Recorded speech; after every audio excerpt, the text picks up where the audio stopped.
Hello everyone, welcome to GK exam Path. और हम घटना चक्र में भारतीय राज्य व्यवस्था एवं शासन कर रहे हैं। और आज की इस क्लास में हम करने वाले हैं राज्यपाल और राज्य विधानमंडल। तो चलो ये शुरू करते हैं अपनी क्लास को। और पहला टॉपिक होगा राज्यपाल।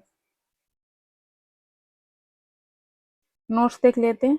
भारतीय राज्यों में सरकार की व्यवस्था लगभग उसी प्रकार की है जैसी कि केंद्र स्तर पर।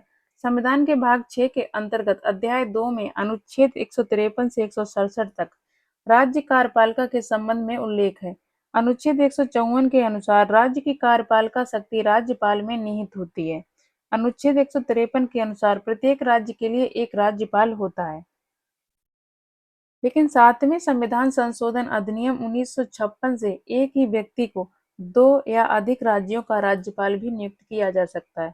संविधान के अनुच्छेद 155 के तहत राज्य के राज्यपाल की नियुक्ति भारत के राष्ट्रपति द्वारा की जाती है। सामान्यतः राज्यपाल का कार्यकाल पदग्रहण से 5 वर्ष की अवधि के लिए होता है।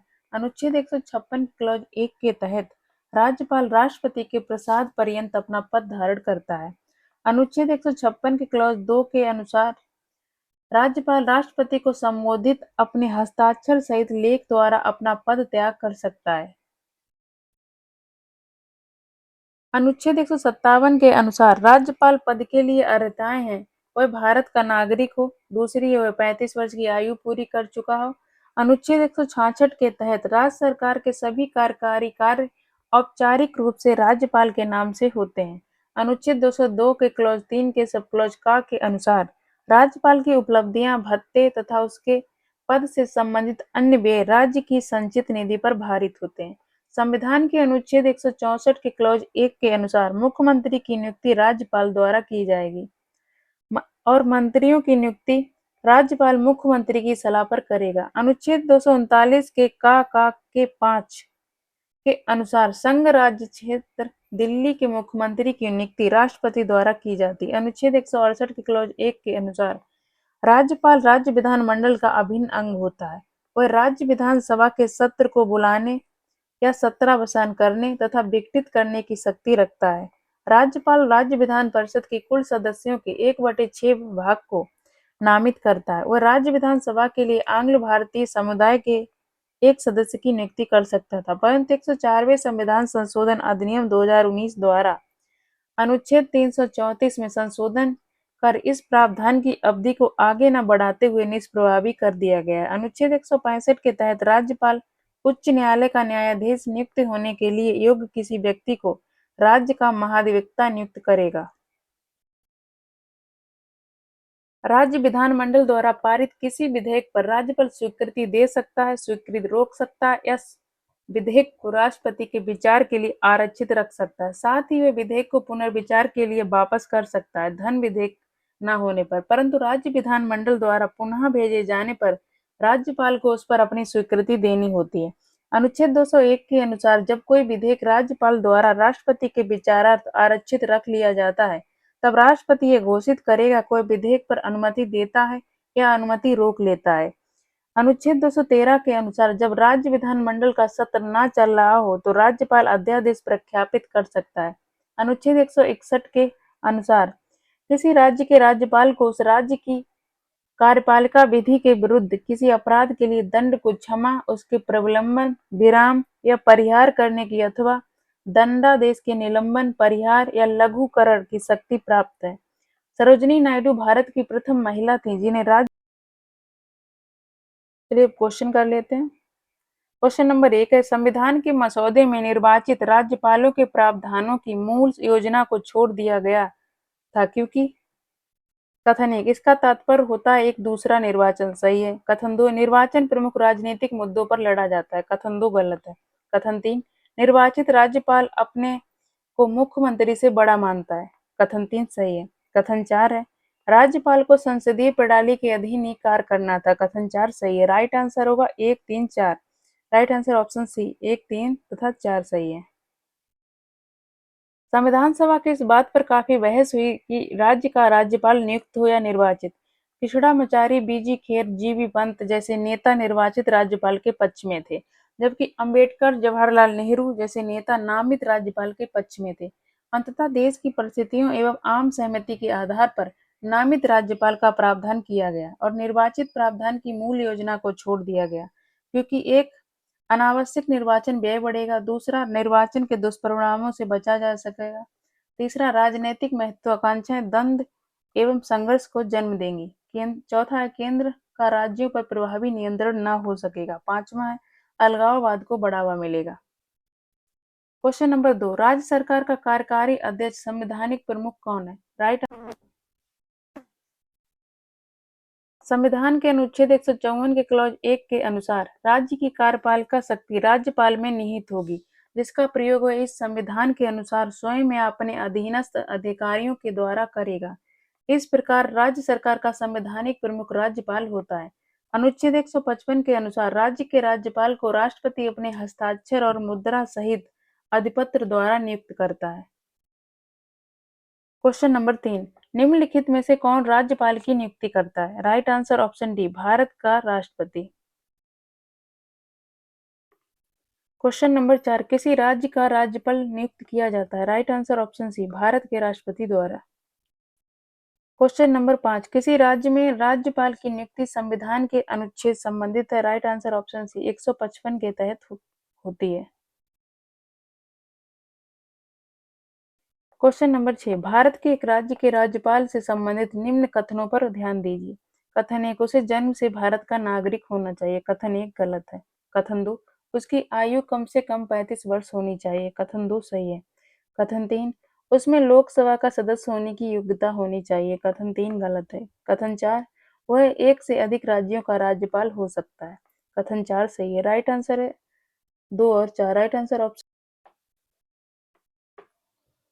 संविधान के अनुच्छेद 157 के अनुसार राज्यपाल नियुक्त होने के लिए 2 अर्हताएं हैं। एक, कोई भारत का नागरिक हो, दूसरी वे 35 वर्ष की आयु पूरी कर चुका हो। उपर्युक्त कथन से स्पष्ट है कि राज्यपाल पद के लिए जन्म से भारत का नागरिक होना आवश्यक नहीं है।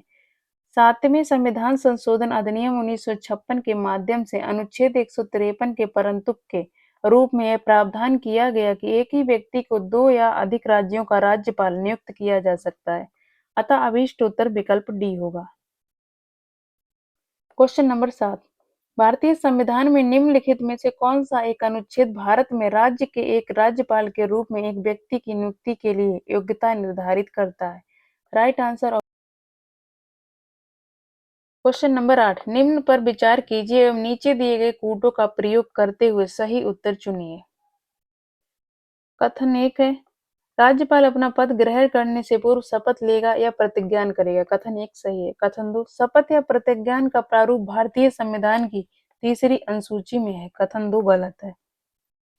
कथन 3 है, राज्यपाल उच्च न्यायालय के मुख्य न्यायमूर्ति या उसकी अनुपस्थिति में ज्येष्ठतम न्यायाधीश के समक्ष शपथ या कथन 4, शपथ या प्रतिज्ञान की प्रक्रिया भारतीय संविधान के अनुच्छेद 159 में दी गई है। कथन 4 सही है।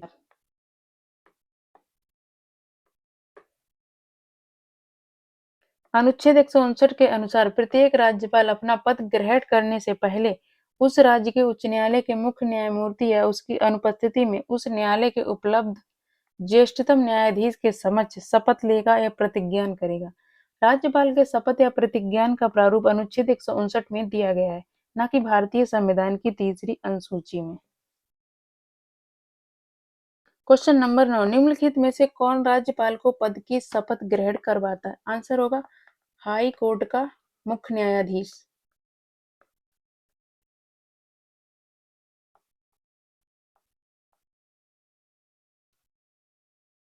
क्वेश्चन नंबर 10, किसी राज्य के गवर्नर के संबंध में निम्न कथनों पर विचार कीजिए। कथन 1 है, उसे राष्ट्रपति नियुक्ति करता है। सही है। कथन 2, राष्ट्रपति की इच्छा अनुसार ये पद पर रहते हैं। कथन 2 सही है। कथन 3, उनमें राज्य की कार्यपालिका शक्ति निहित है। कथन 3 सही है। कथन 4, सामान्यतः वे 5 वर्ष के लिए पद पर रहते हैं। कथन 4 भी सही है।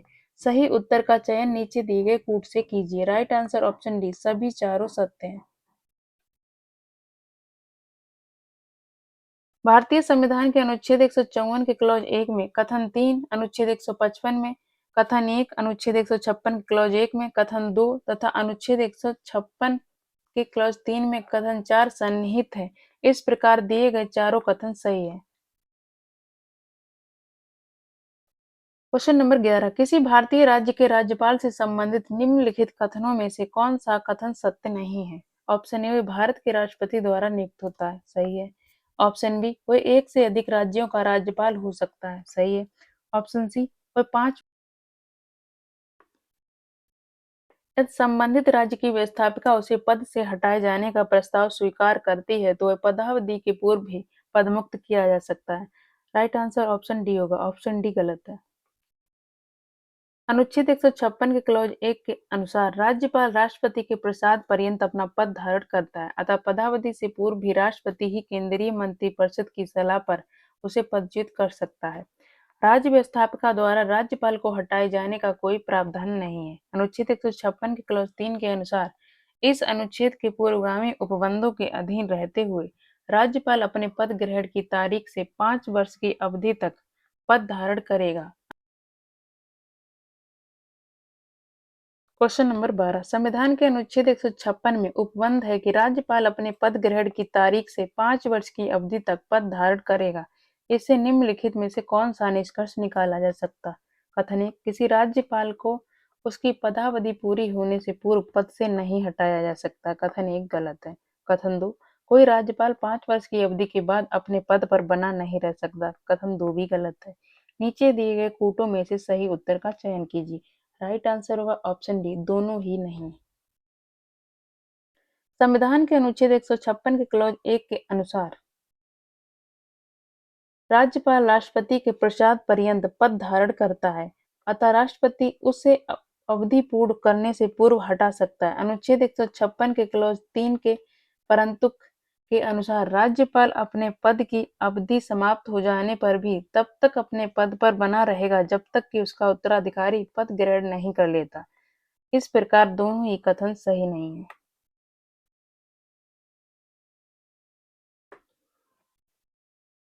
क्वेश्चन नंबर 13, राज्यपाल किसके प्रति उत्तरदायी होता है? राइट आंसर ऑप्शन बी, राष्ट्रपति के।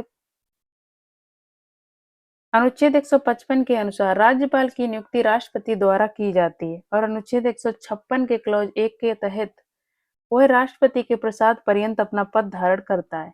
इस प्रकार एक ओर तो वह राज्य शासन का मुखिया होता है तो दूसरी ओर केंद्र सरकार राष्ट्रपति के प्रतिनिधि के रूप में कार्य करता है तथा राष्ट्रपति के प्रति उत्तरदायी होता है। क्वेश्चन नंबर 14, निम्नलिखित में से कौन भारत के राष्ट्रपति की इच्छा तक ही पद पर बने रह सकते हैं? Right answer option A. Question number 15, निम्नलिखित कथनों में से कौन सा एक सही है? ऑप्शन ए, भारत में एक ही व्यक्ति को एक ही समय पर 2 या अधिक राज्यों में राज्यपाल नियुक्त नहीं किया जा सकता। ऑप्शन ए गलत है। ऑप्शन बी, भारत में राज्यों के उच्च न्यायालय के न्यायाधीश राज्य के राज्यपाल द्वारा नियुक्त किए जाते हैं, ठीक वैसे ही जैसे उच्चतम न्यायालय के न्यायाधीश राष्ट्रपति द्वारा नियुक्त किए। ऑप्शन सी, भारत के संविधान में राज्यपाल को उसके पद से हटाने हेतु कोई भी प्रक्रिया अधिकथित नहीं है। ऑप्शन सी सही है। ऑप्शन डी, विधायी व्यवस्था वाले संघ राज्य क्षेत्र में मुख्यमंत्री की नियुक्ति उपराज्यपाल द्वारा बहुमत समर्थन के आधार पर की जाती है। ऑप्शन डी गलत है। आंसर होगा ऑप्शन सी। संविधान में राज्यपाल को हटाने की प्रक्रिया का वर्णन नहीं है। अनुच्छेद 156 के क्लॉज 1 में प्रावधान है कि राज्यपाल राष्ट्रपति के प्रसाद पर्यंत पद धारण करेगा। अनुच्छेद 153 के परंतु के तहत एक ही व्यक्ति 2 या अधिक राज्यों का राज्यपाल हो सकता है। अनुच्छेद 117 के क्लॉज 1 के अनुसार राष्ट्रपति द्वारा उच्च न्यायालयों के न्यायाधीशों की नियुक्ति की जाती है। अनुच्छेद 239 का 5 के तहत संघ राज्य क्षेत्र दिल्ली के मुख्यमंत्री तथा संघ राज्य क्षेत्र सरकार अधिनियम 1963 के तहत पुडुचेरी एवं संघ राज्य क्षेत्र के मुख्यमंत्री की नियुक्ति राष्ट्रपति द्वारा की जाती है।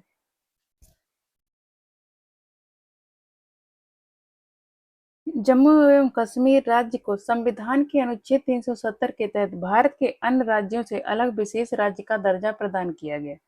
इसी परिप्रेक्ष्य में पहले वहां की कार्यपालिका के प्रधान का चुनाव भारत के राष्ट्रपति द्वारा न होकर जम्मू एवं कश्मीर की विधानसभा द्वारा किया जाता था, किंतु इस विषमता को 1965 में समाप्त कर दिया गया। फलस्वरूप जम्मू एवं कश्मीर के कार्यपालिका प्रमुख को सदर ये रियासत के स्थान पर राज्यपाल नाम से जाना जाने लगा तथा उसकी नियुक्ति भारत के राष्ट्रपति द्वारा की जाने लगी।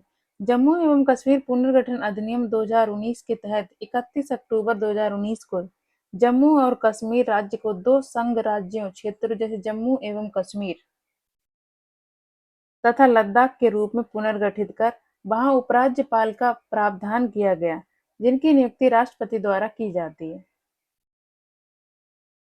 Question number 17। जम्मू और कश्मीर राज्य के कार्यकारी अध्यक्ष का पद नाम सन 1965 में सदर या रियासत से राज्यपाल में बदल दिया गया। Right answer option C. Jammu और कश्मीर राज्य के जम्मू और कश्मीर राज्य के संविधान में छठे संवैधानिक संशोधन द्वारा 1965 में वहां राज्य के कार्यकारी अध्यक्ष का पद नाम सदर रियासत से राज्यपाल में बदल दिया गया तथा प्रधानमंत्री मुख्यमंत्री के रूप में पुनः स्थापित हुआ। जम्मू एवं कश्मीर पुनर्गठन अधिनियम 2019 के तहत जम्मू एवं कश्मीर तथा लद्दाख संघ राज्य क्षेत्रों का प्रशासन राष्ट्रपति द्वारा उसके द्वारा नियुक्त उपराज्यपालों के माध्यम से किए। Question number 18। भारत में संघ राज्यों का प्रशासन होता है। राइट आंसर ऑप्शन ए, राष्ट्रपति द्वारा। संविधान के अनुच्छेद 239(1) के अनुसार संसद द्वारा बनाई गई विधि द्वारा यथा अन्यथा अपबंधित के सिवाय प्रत्येक संघ राज्य क्षेत्र का प्रशासन राष्ट्रपति द्वारा किया जाएगा और वह अपने द्वारा ऐसे पद विधान सहित जो विनिर्दिष्ट करे नियुक्त किए गए प्रशासक के माध्यम से कार्य करेगा। Question number 19। केंद्र शासित प्रदेश लद्दाख का प्रथम लेफ्टिनेंट गवर्नर किसे नियुक्त किया गया? Right answer option B, Radha Krishna Mathur को। संघ राज्य क्षेत्र लद्दाख के प्रथम लेफ्टिनेंट गवर्नर उप राज्यपाल के रूप में 31 अक्टूबर 2019 को पूर्व मुख्य सूचना आयुक्त राधा कृष्ण माथुर को नियुक्त किया गया था। Question number 20। राज्यपाल के वेतन और भत्ते दिए जाते हैं। Right answer option A, consolidated fund of state से। राज्यपाल की परिलब्धियां भत्ते तथा उसके पद से संबंधित कंसोलिडेटेड फंड ऑफ स्टेट पर भारित होते हैं। अनुच्छेद 202 के क्लॉज 3 के सब। Question number 21। जब एक ही व्यक्ति को दो या अधिक राज्यों का राज्यपाल नियुक्त किया जाता है तो उस राज्यपाल को संदेह उपलब्धियां। राइट आंसर ऑप्शन डी, इसे उन राज्यों के बीच ऐसे अनुपात में आवंटित किया जाएगा जैसा राष्ट्रपति आदेश द्वारा अवधारित करे। भारतीय संविधान के भाग 6 के तहत अनुच्छेद 158 के 3 का के अंतर्गत यह प्रावधान किया गया है कि जब एक ही व्यक्ति को दो या अधिक राज्यों का राज्यपाल नियुक्त किया जाता है तो उसे संदेह उपलब्धियां और भत्ते उन राज्यों के बीच ऐसे अनुपात में आवंटित किए जाएंगे जैसा राष्ट्रपति आदेश द्वारा अवधारित करे।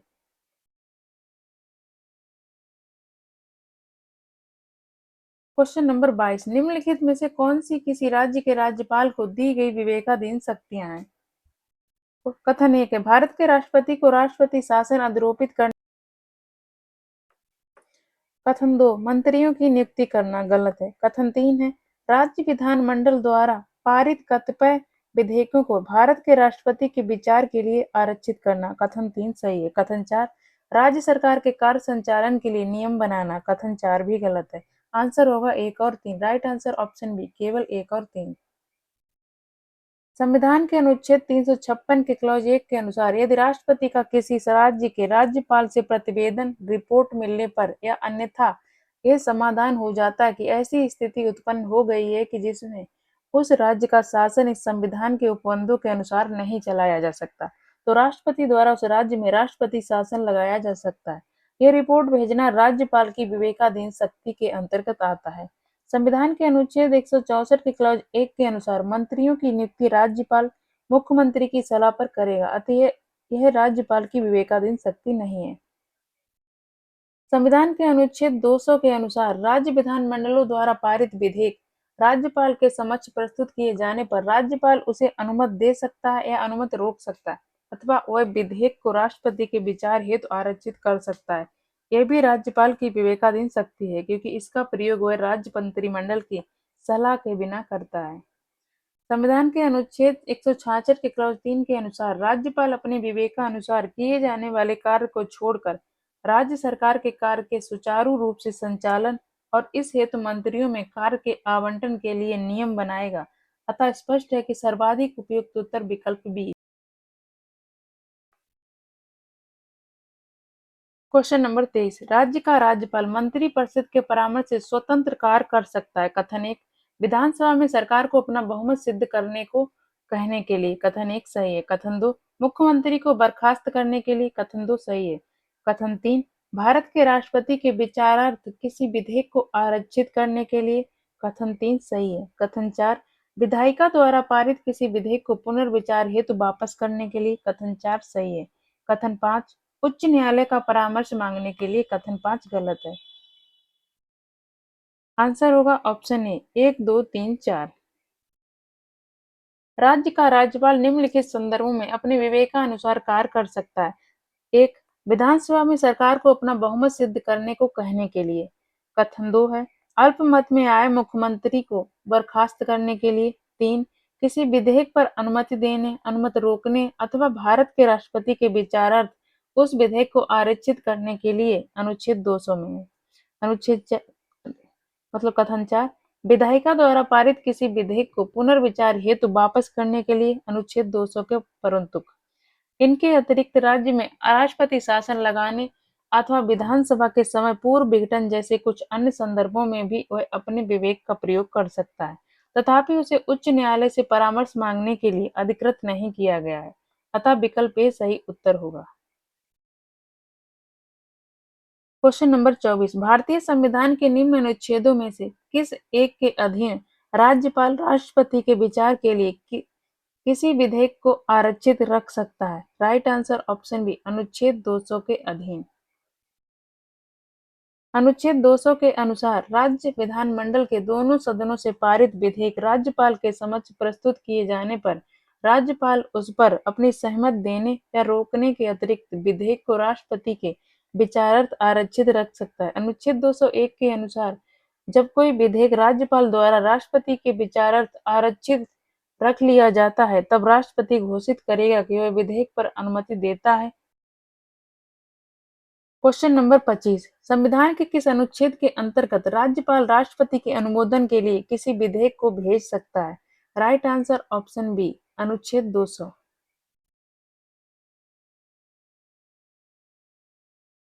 क्वेश्चन नंबर 26, किसी विधेयक पर संवैधानिक उपबंध के तहत राज्यपाल की सिफारिश अपेक्षित थी, किंतु बिना राज्यपाल की सिफारिश उसे राजस्थान विधानसभा में पुनः स्थापित किया गया और उसने पारित करके राज्यपाल।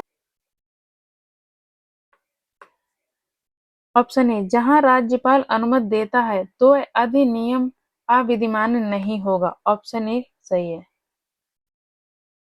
किसी विधेयक पर संवैधानिक उपबंध के तहत राज्यपाल की सिफारिश अपेक्षित थी, किंतु बिना राज्यपाल की सिफारिश उसे राजस्थान विधानसभा में पुनः स्थापित किया गया और उसने पारित करके राज्यपाल को भेज दिया, तब राज्यपाल अनुमति देता है तो वह अधिनियम विधिमान्य होगा। क्वेश्चन नंबर 27, भारतीय संविधान के निम्नलिखित में से कौन सा अनुच्छेद राज्यपाल को अध्यादेश जारी करने की शक्ति प्रदान करता है? राइट आंसर ऑप्शन सी, अनुच्छेद 213। और राष्ट्रपति कौन से अनुच्छेद से अध्यादेश जारी करते हैं? तो ये हो जाएगा 1, 2, 3, 123 के अनुसार। भारतीय संविधान के अनुच्छेद 213 के क्लॉज 1 के अनुसार उस समय को छोड़कर जब किसी राज्य की विधानसभा सत्र में है या विधान परिषद वाले राज्य में विधानमंडल के दोनों सदन सत्र में हैं, यदि किसी समय राज्यपाल को लगता है कि ऐसी परिस्थितियां विद्यमान हैं जिसके कारण तुरंत कार्रवाई आवश्यक है, तो वह अध्यादेश ऑर्डिनेंस प्रख्यापित कर सकेगा। अनुच्छेद 213 के क्लॉज 2 के सब क्लॉज का के अनुसार इस अध्यादेश के को राज्य विधानमंडल के पुनः सम्मिलित होने पर उससे स्वीकृति मिलना आवश्यक है, अन्यथा विधानमंडल के पुनः सम्मिलित होने के 6 सप्ताह के। क्वेश्चन नंबर 28, किसी राज्य के राज्यपाल संविधान के निम्नलिखित में से किस अनुच्छेद के अंतर्गत विधानमंडल के अवकाश के दौरान अध्यादेश जारी कर सकते हैं? Right answer option. Question number 29, किसी राज्य के राज्यपाल द्वारा जारी ऑर्डिनेंस का अनुमोदन होना आवश्यक है? राइट आंसर ऑप्शन बी, राज्य की विधायिका द्वारा। क्वेश्चन नंबर 30, भारतीय संविधान के किस अनुच्छेद के तहत राज्यपाल को विधानमंडल में के विश्रांति काल में अध्यादेश प्रख्यापित करने की शक्ति प्राप्त है? राइट आंसर ऑप्शन डी, अनुच्छेद 213। क्वेश्चन नंबर 31, निम्न में से किसकी नियुक्ति राज्य का राज्यपाल नहीं करता? मुख्यमंत्री की नियुक्ति करता है, सदस्य राज्य लोक सेवा आयोग की नियुक्ति करता है, उच्च न्यायालय के न्यायाधीश की नियुक्ति नहीं करता। उच्च न्यायालय के न्यायाधीश की नियुक्ति राष्ट्रपति के द्वारा की जाती है। महाधिवक्ता की नियुक्ति करता है। आंसर होगा ऑप्शन सी।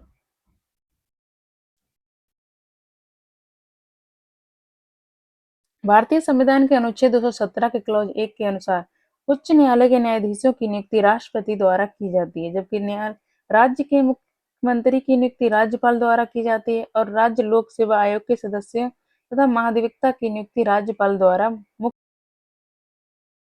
क्वेश्चन नंबर 32, निम्नलिखित कथनों पर विचार कीजिए तथा नीचे दिए गए कूट से सही उत्तर चुनिए। कथन 1 है, राज्यपाल को उच्च न्यायालय के न्यायाधीश की नियुक्ति का अधिकार नहीं है। कथन 1 सही है। कथन 2, वह विधानमंडल। कथन 3, उन्हें विधान परिषद में कुछ सदस्यों को मनोनीत करने का अधिकार है। ये सही है। कथन 4, उनके पास कोई न्यायिक शक्ति नहीं है। कथन 4 गलत है। आंसर होगा 1 और 3। राइट आंसर ऑप्शन बी, 1 और 3 सही है। राज्यपाल को उच्च न्यायालय के न्यायाधीश की नियुक्ति का अधिकार नहीं है, क्योंकि अनुच्छेद 217 के क्लॉज 1 के अनुसार उच्च न्यायालय के न्यायाधीश की नियुक्ति राष्ट्रपति के द्वारा की जाती है। भारतीय संविधान के अनुच्छेद 171 के अनुसार विधान परिषद के सदस्य संख्या के लगभग 1/6 भाग को साहित्य, विज्ञान, कला, सहकारिता और समाज सेवा में विशेष ज्ञान या व्यवहारिक अनुभव रखने वाले व्यक्तियों में से राज्यपाल द्वारा मनोनीत किया जाता है। अनुच्छेद 168 के क्लॉज 1 के अंतर्गत राज्यपाल तथा अनुच्छेद 161 के अनुसार राज्यपाल को क्षमा आदि की और कुछ मामलों में दंडादेश के निलंबन, परिहार और लघुकरण की शक्ति, न्यायिक शक्ति प्राप्त है।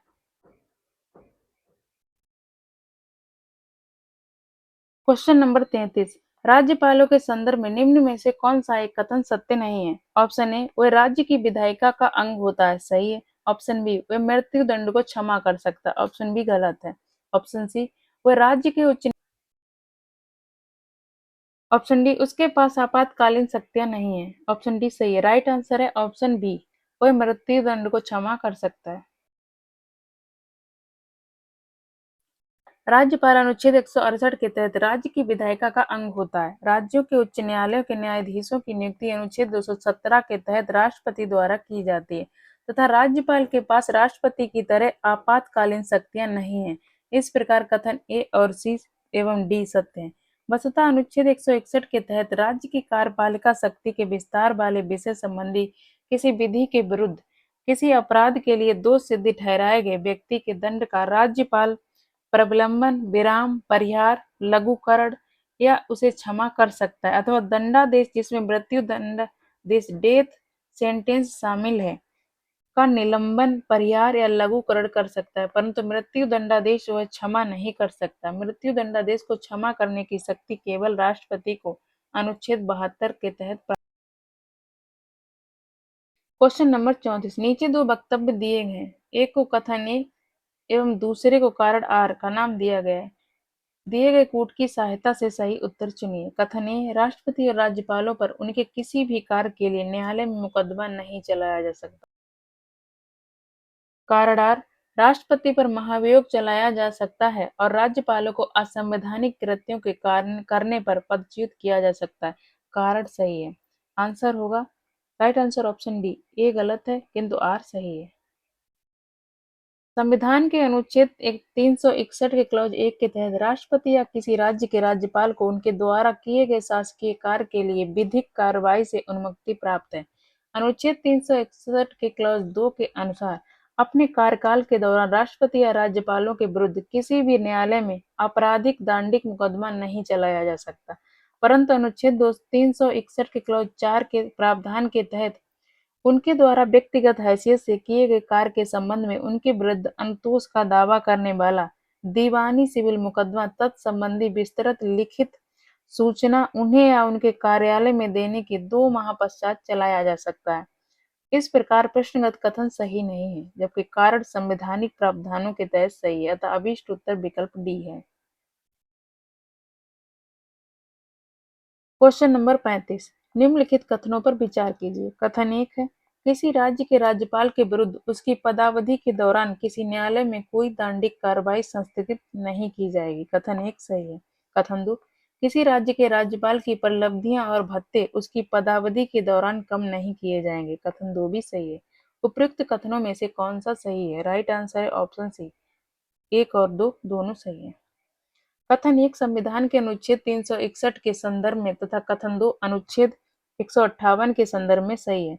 अनुच्छेद 361 के खंड 2 में उपबंधित है कि राष्ट्रपति या राज्यपाल के विरुद्ध उसकी पदावधि के दौरान किसी न्यायालय में किसी भी प्रकार की दंडिक कार्रवाई संस्थित नहीं की जाएगी या चालू नहीं रखी जाएगी। भारतीय संविधान का अनुच्छेद 158 राज्यपाल के पद के लिए शर्तें विषय से संबंधित इसके खंड 4 के प्रावधानानुसार राज्यपाल की उपलब्धियां और भत्ते उसकी पदावधि के दौरान कम नहीं किए जाए।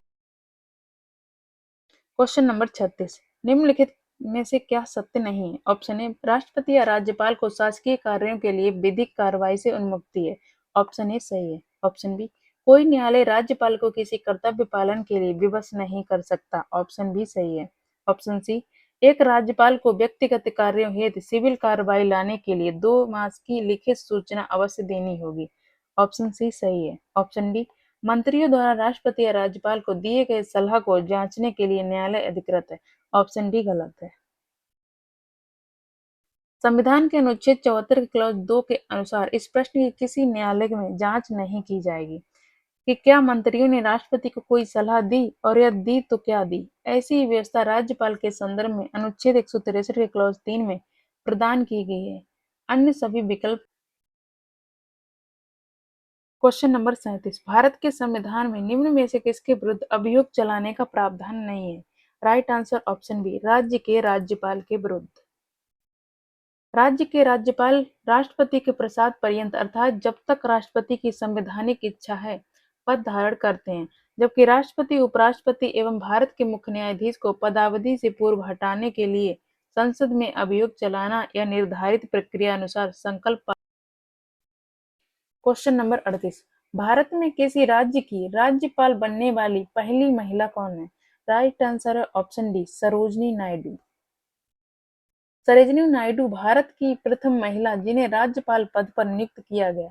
वो 15 अगस्त 1947 से 2 मार्च 1949 तक उत्तर प्रदेश तत्कालीन संयुक्त प्रांत की राज्यपाल रही हैं।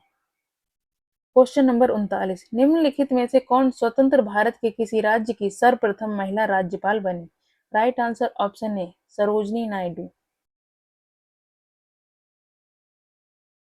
Question number 40। प्रतिवर्ष 13 फरवरी को महिला दिवस मनाया जाता है स्मृति में। Right answer option C, Sarojini Naidu की। प्रतिवर्ष 13 फरवरी को सरोजिनी नायडू की स्मृति में राष्ट्रीय महिला दिवस मनाया जाता है। सरोजिनी नायडू का जन्म 13 फरवरी 1879 को हुआ था। वे भारत के किसी राज्य की राज्यपाल बनने वाली पहली महिला थी। Question number 41। पश्चिम बंगाल की प्रथम महिला राज्यपाल कौन थी? Right answer option B, Padmaja Naidu.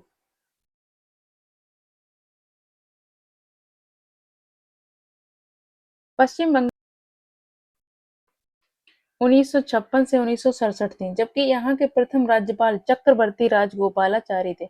वर्तमान में पश्चिम बंगाल के राज्यपाल जगदीप धनखड़ 30 जुलाई 2019 से हैं। विजय लक्ष्मी पंडित महाराष्ट्र की पहली महिला राज्यपाल 1962 से 1964 थी। Question number 42। मध्य प्रदेश के निम्नांकित राज्यपालों में से कौन हरियाणा के मुख्यमंत्री रहे? Right answer option D, doctor Bhagwat Dayal Sharma. Doctor Bhagwat Dayal Sharma Haryana राज्य के पहले मुख्यमंत्री 1966 से 1967 रहे तथा वे 1980 से 1984 के दौरान मध्य प्रदेश के राज्यपाल थे। वे उड़ीसा के भी राज्यपाल 1977 से 1980 रहे थे। Question number 43। राजस्थान के राज्यपाल जिन्हें बर्खास्त किया गया था। राइट आंसर ऑप्शन बी, रघुकुल तिलक थे। भारत में सर्वप्रथम बर्खास्त किए गए राज्यपाल तमिलनाडु के राज्यपाल प्रभुदास पटवारी थे, जिन्हें अक्टूबर 1980 में बर्खास्त किया गया। अगस्त 1981 में राजस्थान के राज्यपाल रघुकुल तिलक को बर्खास्त किया गया था, जो कि राजस्थान के ऐसे पहले राज्यपाल थे। क्वेश्चन नंबर 44, निम्नलिखित में से किस एक का यह सुझाव था कि राज्यपाल को उस राज्य के बाहर का एक प्रतिष्ठित व्यक्ति होना चाहिए और उसे एक ऐसा तटस्थ व्यक्ति होना चाहिए जिसके गहन राजनीतिक जुड़ाव ना हो या उसने हाल के पिछले वर्षों में राजनीति में। राइट आंसर है ऑप्शन सी, सरकारिया आयोग 1983 में इसका गठन हुआ था। सरकारिया आयोग ने यह अनुशंसा की थी कि राज्यपाल को उस राज्य के बाहर का एक प्रतिष्ठित व्यक्ति होना चाहिए और उसे एक ऐसा तटस्थ व्यक्ति होना चाहिए जिसके गहन राजनीतिक जुड़ाव ना हो या उसने हाल के पिछले वर्षों में राजनीति में भाग नहीं लिया हो। ध्यातव्य है कि बदलते हुए सामाजिक केंद्र और राज्यों के मध्य मौजूद व्यवस्थाओं की कार्यप्रणाली की समीक्षा की दृष्टि से भारत सरकार ने 9 जून 1983 को न्यायमूर्ति आर एस सरकारिया की अध्यक्षता में अन्य सदस्य B Sivaraman, doctor. Next topic है राज्य विधानमंडल एवं मंत्रिपरिषद। नोट्स देख लेते। सबसे पहले पढ़ेंगे विधानसभा। संविधान के भाग 6 के अंतर्गत अध्याय 3 में अनुच्छेद 168 से 212 तक राज्यों के विधानमंडल के बारे में उल्लेख है। अनुच्छेद 168 के अनुसार राज्य विधानमंडल का गठन विधान परिषद, विधानसभा और राज्यपाल को मिलाकर होगा। प्रत्येक राज्य में विधायी कार्यों के संपादन के लिए विधानसभा का प्रावधान किया गया है। अनुच्छेद 170 के अनुसार प्रत्येक राज्य की विधानसभा उस राज्य में प्रादेशिक निर्वाचन क्षेत्रों से प्रत्यक्ष निर्वाचन द्वारा चुने गए अधिक से अधिक 500 और कम से कम अपवाद स्वरूप संसदीय विधियों के तहत वर्तमान में राज्यों में सिक्किम में 32 और मिजोरम एवं गोवा दोनों में 40 की विधानसभाएं 60 से कम सदस्यों वाली हैं। इनके अतिरिक्त पुडुचेरी संघ राज्य क्षेत्र की विधानसभा में 30 सदस्य निर्वाचित तथा 3 सदस्य केंद्र सरकार द्वारा मनोनीत होते हैं। सबसे बड़ी विधानसभा उत्तर प्रदेश की 403 सीटें हैं। राज्य विधानसभाओं के निर्वाचन का संचालन भारत का निर्वाचन आयोग करता है। अनुच्छेद 170 के क्लॉज 2 के अनुसार प्रत्येक राज्य को विधानसभा निर्वाचन हेतु प्रादेशिक निर्वाचन क्षेत्रों में ऐसी रीति से विभाजित किया जाएगा कि प्रत्येक निर्वाचन क्षेत्र की जनसंख्या का उसको आवंटित स्थानों की संख्या से अनुपात समस्त राज्य में यथासाध्य एक ही हो। 27वें संविधान संशोधन अधिनियम 2003 के तहत 2001 की जनगणना पर आधारित है। विधानसभा अध्यक्ष के अधिकार तथा कार्य लोकसभा अध्यक्ष के समान ही। विधानसभा अध्यक्ष यदि किसी प्रश्न पर पक्ष और विपक्ष में बराबर मत आए तभी अपने निर्णायक मत का प्रयोग करता है। सदन तथा राज्यपाल के बीच अध्यक्ष ही संपर्क स्थापित करता है। अध्यक्ष की अनुपस्थिति में उसके कार्यों का संपादन उपाध्यक्ष करता है। 84वें संविधान संशोधन अधिनियम 2001 के अनुसार राज्य विधानसभाओं की सीटों की संख्या जो कि वर्तमान में वर्ष 1971 की जनगणना पर आधारित है, वर्ष 2026 के पश्चात होने वाली पहली जनगणना के सुसंगत आंकड़े प्रकाशित होने तक यही रहेगी। जम्मू और कश्मीर पुनर्गठन अधिनियम 2019 की धारा 14 के क्लॉज 3 के तहत जम्मू कश्मीर में विधानसभा सदस्यों की कुल जिसे परिसीमन के बाद बढ़ाकर 114 कर दिया गया, जिसमें 24 सीटें पाकिस्तान द्वारा अधिग्रहित क्षेत्र पीओके में होने के कारण रिक्त रखी जाएंगी। इस प्रकार जम्मू कश्मीर विधानसभा के कुल निर्वाचित सदस्यों की संख्या 83 प्रावधानित थी, जिसे परिसीमन के बाद बढ़ाकर 90 कुल सीटें 107 से बढ़कर 114 कर दिया गया है। जैसा कि प्रावधान जम्मू कश्मीर पुनर्गठन अधिनियम 2019 की धारा 60 में किया गया था, दिल्ली, पुडुचेरी तथा जम्मू कश्मीर ऐसे संघ शासित प्रदेश हैं जहां अनुच्छेद 173 के तहत विधानसभा की सदस्यता के लिए योग्यताएं हैं और भारत का नागरिक हो तथा उसकी आयु कम से कम 25 वर्ष हो। अनुच्छेद 332 के तहत विधानसभाओं में जनसंख्या के आधार पर अनुसूचित जातियों तथा अनुसूचित जनजातियों के लिए स्थानों के आरक्षण का प्रावधान है। अब देख लेते हैं विधान परिषद। अनुच्छेद 169 के तहत संसद विधि द्वारा किसी राज्य में विधान परिषद के सृजन या उत्साधन के लिए उपबंध कर सकती है, यदि उस राज्य की विधान सभा तत्संबंधी संकल्प अपनी कुल सदस्य संख्या के बहुमत तथा उपस्थित एवं मत देने वाले सदस्यों के 2/3 बहुमत से पारित करे। अनुच्छेद 171 के तहत विधान परिषदों के गठन का प्रावधान किया गया है। वर्तमान में 6 राज्यों में आंध्र प्रदेश, बिहार, महाराष्ट्र, कर्नाटक, तेलंगाना और उत्तर प्रदेश में विधान परिषदों का अस्तित्व है। विधान परिषद एक स्थायी सदन है।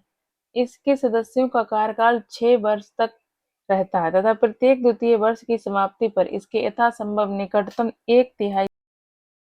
अनुच्छेद 171 के क्लॉज 1 के अनुसार विधान परिषद वाले राज्य की विधान परिषद के सदस्यों की कुल संख्या उस राज्य की विधानसभा के सदस्यों की कुल संख्या के 1/3 से अधिक नहीं होगी, परंतु किसी राज्य की विधान परिषद के सदस्यों की कुल संख्या किसी भी दशा में 40 से कम नहीं होगी। उत्तर प्रदेश की विधान परिषद में सर्वाधिक 100 सदस्य हैं।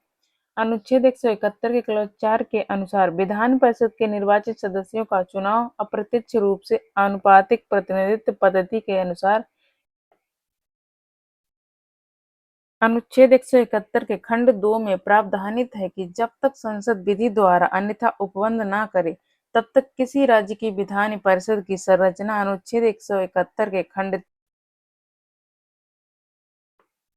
तदनुसार अनुच्छेद 171 के क्लॉज 3 में विधान परिषद के यथाशक्य निकटतम 5/6 सदस्यों का निर्वाचन होने तथा शेष सदस्यों को राज्यपाल द्वारा मनोनीत किए जाने का प्रावधान है। तथापि राज्यों में विधान परिषदों की संरचना अनुच्छेद 171 के क्लॉज 2 के तहत संसद द्वारा बनाई गई विधि अर्थात लोक प्रतिनिधित्व अधिनियम 1950 समय समय पर यथा संशोधित की धारा 10 और अनुसूची 3 के प्रावधानों के अनुरूप है। विधान परिषद अपने सभापति या उपसभापति को साधारण बहुमत से संकल्प पारित कर उनके पद से हटा सकती है। अनुच्छेद 173 के तहत विधानमंडल की सदस्यता के लिए अर्हताएं निहित हैं, जबकि अनुच्छेद 191 में विधानमंडल की सदस्यता हेतु निरर्हताओं का उल्लेख है। विधान परिषद का सदस्य निर्वाचित होने के लिए 30 वर्ष तथा विधानसभा का सदस्य निर्वाचित होने के लिए 25 वर्ष की आयु आवश्यक है। अनुच्छेद 192 के तहत विधानमंडल के किसी सदन का कोई सदस्य किसी निर्धनता से ग्रस्त या नहीं, इस प्रश्न का विनिश्चय राज्यपाल निर्वाचन आयोग के परामर्श से करता है। अनुच्छेद 190 के क्लॉज 4 के तहत राज्य विधानमंडल का कोई सदस्य सदन की बैठकों से बिना अनुमति के लगातार 60 दिनों तक अनुपस्थित रहता है तो उसकी सदस्यता समाप्त की जा सकती है।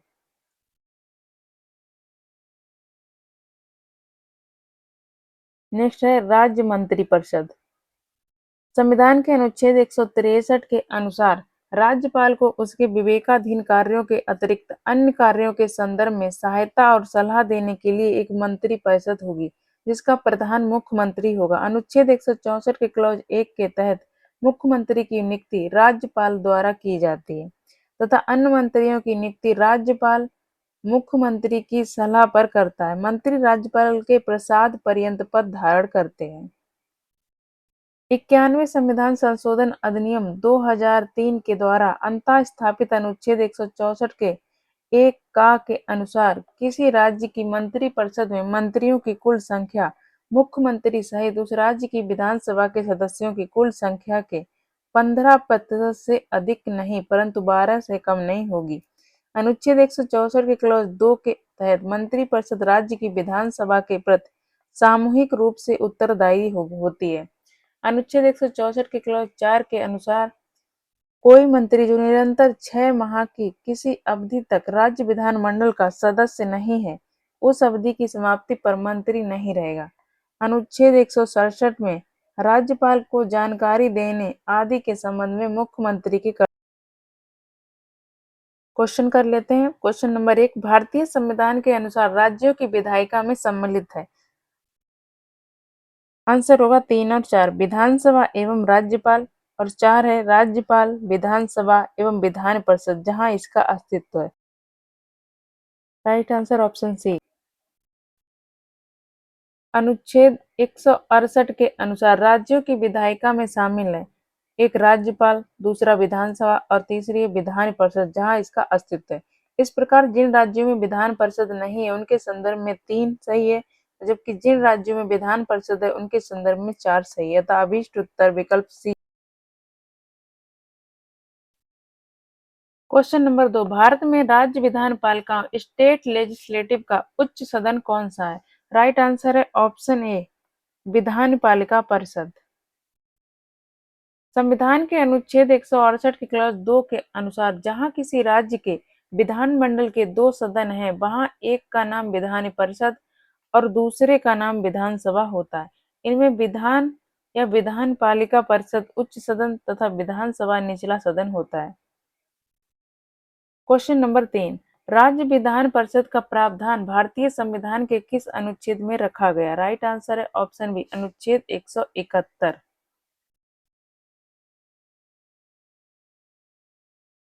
राज्य विधान परिषद का प्रावधान विधान परिषदों की संरचना भारतीय संविधान के अनुच्छेद 171 में है।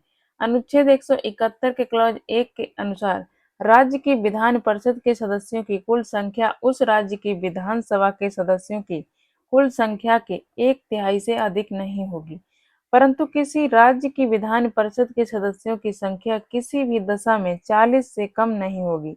वर्तमान में केवल 6 राज्यों कर्नाटक, उत्तर प्रदेश, महाराष्ट्र, बिहार, आंध्र प्रदेश तथा तेलंगाना में ही विधान परिषद है। अनुच्छेद 170 में विधानसभाओं की संरचना, अनुच्छेद 172 में राज्यों के विधानमंडलों की अवधि तथा अनुच्छेद 173 में राज्य के विधानमंडल। क्वेश्चन नंबर 4, राज्य में दूसरे सदन की स्थापना या उसे रद्द करने से संबंधित कौन सी सही विधि है? ऑप्शन ए राज्य लोकसभा द्वारा साधारण बहुमत से पारित प्रस्ताव, ऑप्शन ए गलत है। ऑप्शन बी संबंधित राज्य की विधानसभा द्वारा साधारण।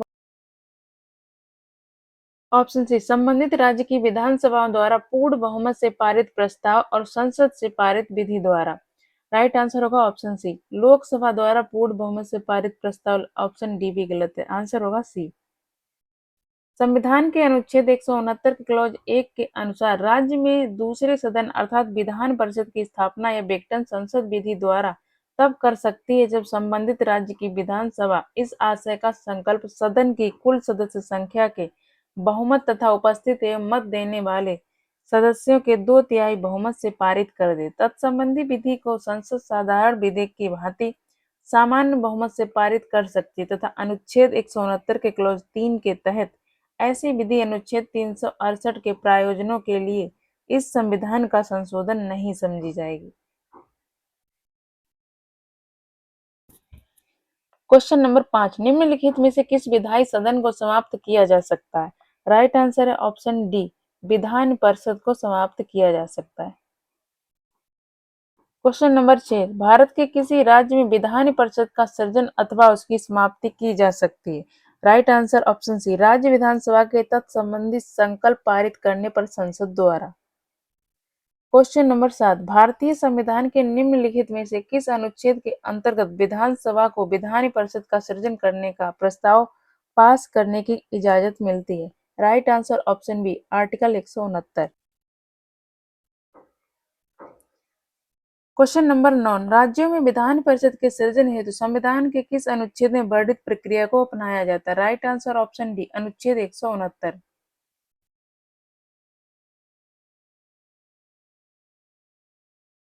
क्वेश्चन नंबर 10, राज्य विधान परिषद के उत्साधन के लिए राज्य विधानसभा द्वारा संविधान के अनुच्छेद 169 के अंतर्गत स्वीकृत संकल्प के बारे में निम्नलिखित में से कौन सा कथन सही है?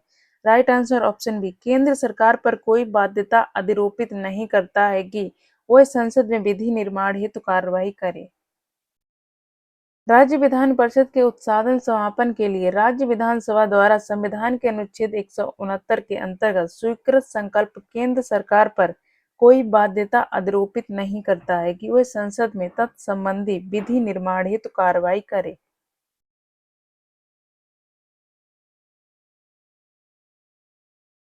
क्वेश्चन नंबर 11, निम्नलिखित कथनों पर विचार कीजिए। कथन 1 है भारत में किसी राज्य की विधान परिषद आकार में उस राज्य की विधानसभा के आधे से अधिक बड़ी हो सकती है। कथन 1 गलत है। कथन 2, किसी राज्य का राज्यपाल उस राज्य की विधान परिषद के सभापति को नाम निर्देशित। उपर्युक्त कथनों में से कौन सा सही है? राइट आंसर ऑप्शन डी, ना तो एक और ना ही दो। अनुच्छेद 171 के क्लॉज 1 के अनुसार विधान परिषद की सदस्य संख्या उस राज्य की विधानसभा के सदस्यों की कुल संख्या के 1/3 से अधिक नहीं होगी, लेकिन किसी भी दशा में 40 से कम नहीं होगी। अनुच्छेद 182 के अनुसार विधान परिषद के सभापति तथा उपसभापति का निर्वाचन विधान परिषद द्वारा किया जाता है, अतः प्रश्नगत दोनों कथन गलत है।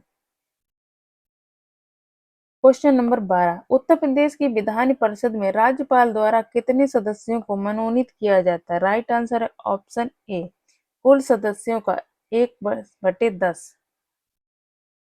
संविधान के अनुच्छेद 171 के क्लॉज 3 के तहत जब तक संसद विधि द्वारा अन्यथा उपबंध न करे, विधान परिषद में कुल सदस्य संख्या के यथाशक्य निकटतम 5/6 सदस्य का निर्वाचन होने तथा शेष सदस्यों को राज्यपाल द्वारा साहित्य, विज्ञान, कला, सहकारी आंदोलन और सामाजिक सेवा के क्षेत्र में व्यवहारिक अनुभव रखने वाले व्यक्तियों में से मनोनीत किए जाने का प्रावधान है।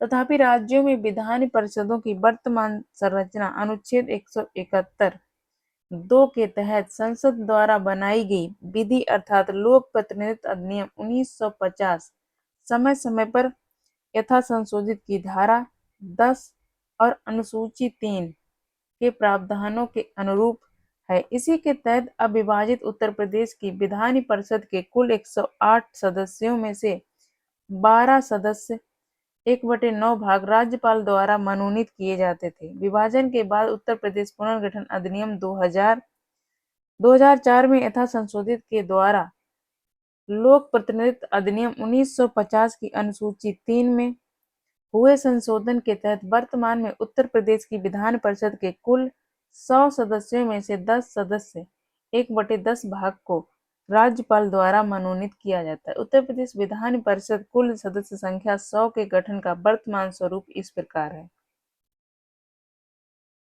विधानसभा निर्वाचन क्षेत्र सदस्य आते हैं 38, स्थानीय निकाय निर्वाचन क्षेत्र से 36 सदस्य, शिक्षक निर्वाचन क्षेत्र से 8 सदस्य, स्नातक निर्वाचन क्षेत्र से 8 सदस्य और मनोनीत सदस्य होते हैं 10।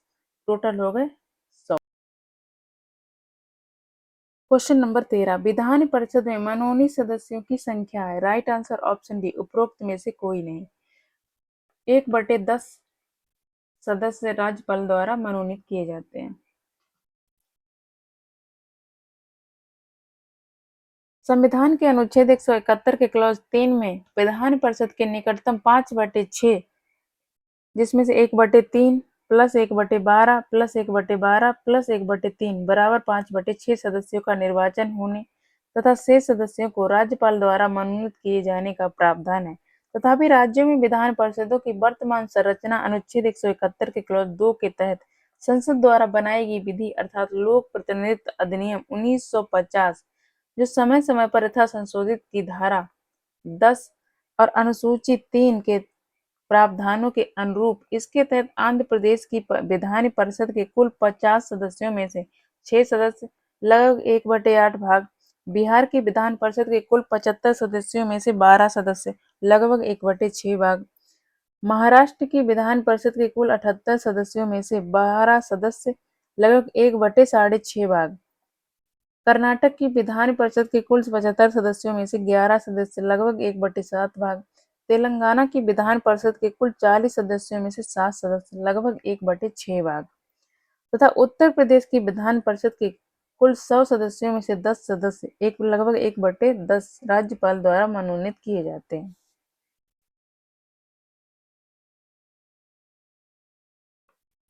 क्वेश्चन नंबर 14, राज्य विधान परिषद के विषय में सही क्या है? कथन 1 है इसका कार्यकाल 6 वर्ष होता है, ये गलत हो गया। कार्यकाल सदस्यों का 6 वर्ष होता है, विधान परिषद का नहीं। कथन 2, ये एक स्थायी सदन है, 2 सही है। कथन 3, ये भंग नहीं होती, कथन 3 भी सही है। कथन 4, 1/10 सदस्य स्थानीय सदस्य संस्थाओं द्वारा निर्वाचित होते हैं, ये गलत हो गया। 1/12 सदस्य निर्वाचित होते हैं।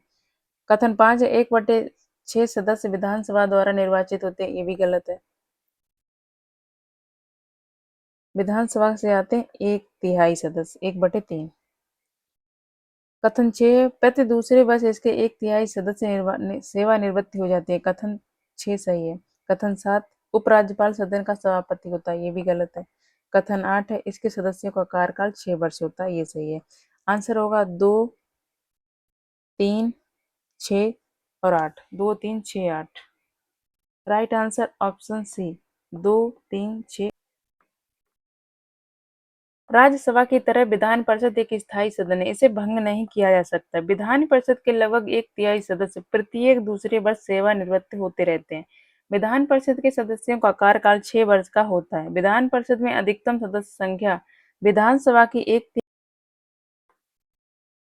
संविधान के अनुच्छेद 169 के तहत किसी राज्य विधानसभा की कुल सदस्य संख्या के बहुमत तथा उपस्थित एवं मत देने वाले सदस्यों के कम से कम 2/3 बहुमत द्वारा पारित प्रस्ताव पर संसद विधि द्वारा संबंधित राज्य में विधान परिषद के सृजन या समाप्ति का उपबंध कर सकती है। अनुच्छेद 171 के क्लॉज 3 के प्रावधानों के तहत विधान परिषद की संरचना इस प्रकार जब तक संसद विधि द्वारा अन्यथा उपबंध न करे निर्धारित की गई है।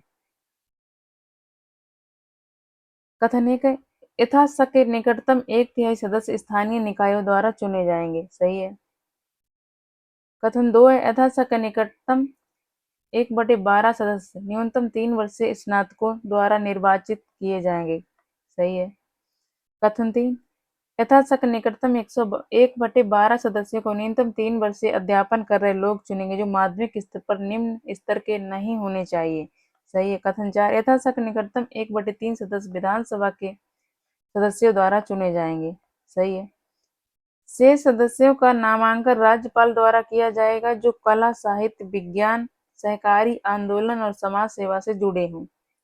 उल्लेखनीय है कि वर्तमान में विभिन्न राज्यों की विधान परिषदों की संरचना अनुच्छेद 171 के क्लॉज 2 के तहत संसद द्वारा बनाई गई विधि अर्थात लोक प्रतिनिधित्व अधिनियम 1950 जो समय समय पर यथा संशोधित की धारा 10 और अनुसूची 3 के प्रावधानों के अनुरूप है।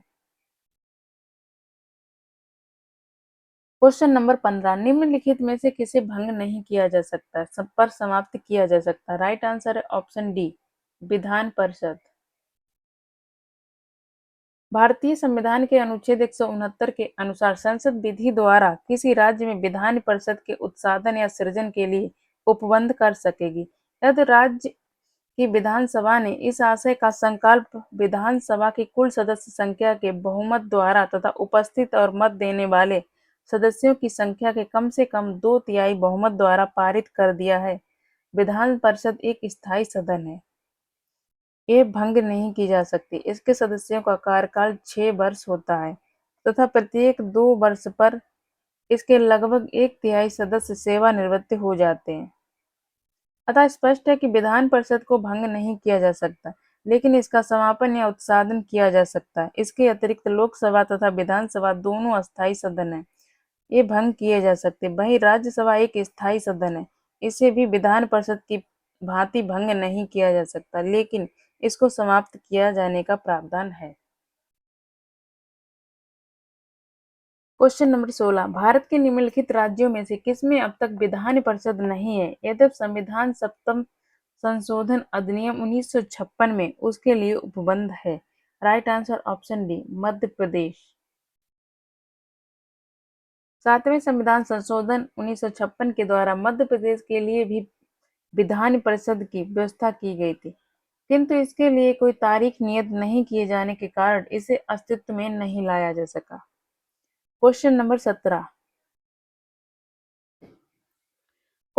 17 निम्नलिखित में से किस राज्य में विधायिका का दूसरा सदन नहीं है। राइट आंसर है ऑप्शन ए, तमिलनाडु। संविधान के अनुच्छेद 168 के एक के तहत वर्तमान में देश के 6 राज्यों आंध्र प्रदेश, बिहार, महाराष्ट्र, कर्नाटक, तेलंगाना और उत्तर प्रदेश में द्विसदनात्मक विधायिका विधानसभा और विधान परिषद अस्तित्व में है। उल्लेखनीय है कि तमिलनाडु विधान परिषद अधिनियम 2010 के तहत संसद द्वारा तमिलनाडु में भी विधान परिषद की व्यवस्था की गई है, परंतु इसके प्रभावी होने की तिथि को अधिसूचित नहीं किया गया है। क्वेश्चन नंबर 18 निम्न में से किस राज्य में विधान परिषद नहीं है। Right answer option C, Rajasthan में। क्वेश्चन नंबर 19, निम्नलिखित में से किस राज्य में द्विसदनात्मक विधायिका नहीं है? Right answer option B, Madhya Pradesh. Question number 20, निम्नलिखित राज्यों में कहाँ विधान परिषद है? एक, केरल, केरल में नहीं है। हिमाचल प्रदेश में नहीं है। दिल्ली में नहीं है। बिहार में है। आंसर होगा ऑप्शन डी, केवल 4 सही है। क्वेश्चन नंबर 21, वर्ष 1956 में कितने पुनर्गठित राज्यों में द्विसदनीय विधायिका थी? इसका एक्सप्लेनेशन देख लेते हैं। वर्ष 1956 में पुनर्गठन के बाद बने कुल 14 राज्यों में से 7 में द्विसदनीय विधायिकाएं थीं। एक उत्तर प्रदेश, बिहार, बॉम्बे, मद्रास तमिलनाडु, मैसूर कर्नाटक, पंजाब और पश्चिम बंगाल। इनमें से पश्चिम बंगाल में 1969 में, पंजाब में 1970 में तथा तमिलनाडु में 1986 में विधान परिषद का उत्साधन कर दिया गया। जम्मू और कश्मीर में विधान परिषद की स्थापना जम्मू और कश्मीर के 1957 में अपनाए गए संविधान के तहत की गई थी। आंध्र प्रदेश की पहली बार विधान परिषद 1958 में स्थापित हुई थी, जिसे 1985 में उत्साहित किए जाने के बाद यहाँ 2007 में पुनः विधान परिषद का गठन किया गया। राज्य पुनर्गठन अधिनियम 1956 तथा संविधान 7वां संशोधन अधिनियम 1956 के तहत मध्य प्रदेश में भी विधान परिषद की स्थापना का प्रावधान किया गया था, परंतु इस हेतु तारीख नियत न किए जाने के कारण यहाँ विधान परिषद की स्थापना नहीं की जा सकी। वर्तमान में आंध्र प्रदेश, तेलंगाना सहित कुल 6 राज्यों में द्विसदनीय विधायिकाएं हैं। ध्यातव्य है कि जम्मू एवं कश्मीर राज्य के 2 संघ राज्य क्षेत्रों में विभाजन के साथ यहाँ विधान परिषद समाप्त कर दी गई है। क्वेश्चन नंबर 22, भारतीय संविधान के अनुच्छेद 170 के अनुसार किसी राज्य की विधानसभा में सदस्यों की न्यूनतम तथा अधिकतम संख्या क्रमशः हो सकती है? राइट आंसर ऑप्शन डी, न्यूनतम संख्या 60 और अधिकतम होगी 500। संविधान के अनुच्छेद 170 के अनुसार प्रत्येक राज्य की विधानसभा उस राज्य में प्रादेशिक निर्वाचन क्षेत्रों से प्रत्यक्ष निर्वाचन द्वारा चुने हुए 500 से अनधिक और 60 से अन्यून सदस्यों से मिलकर बनेगी। अपवाद स्वरूप संसदीय विधियों के तहत वर्तमान में सिक्किम विधानसभा में 32, गोवा विधानसभा में 40, मिजोरम विधानसभा में 40 तथा पुडुचेरी एवं संघ राज्य क्षेत्र की विधानसभा में कुल 33, जिसमें 30 निर्वाचित हैं और 3 केंद्र द्वारा नामित सदस्य ही हैं।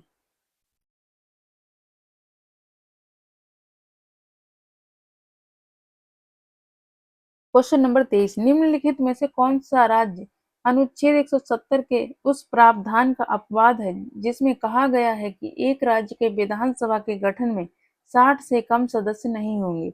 राइट आंसर है ऑप्शन ए। क्वेश्चन नंबर 24, निम्नलिखित कथनों पर विचार कीजिए। कथन है कि भारत के संविधान में उपबंध है कि प्रत्येक राज्य की विधानसभा 450 से अधिक सदस्यों से मिलकर बनेगी, जो राज्यों में प्रादेशिक निर्वाचन क्षेत्रों से प्रत्यक्ष निर्वाचन द्वारा चुने जाएंगे। कथन एक गलत है, ये 450 नहीं होगा 500, अधिकतम 500 और न्यूनतम होगी 60।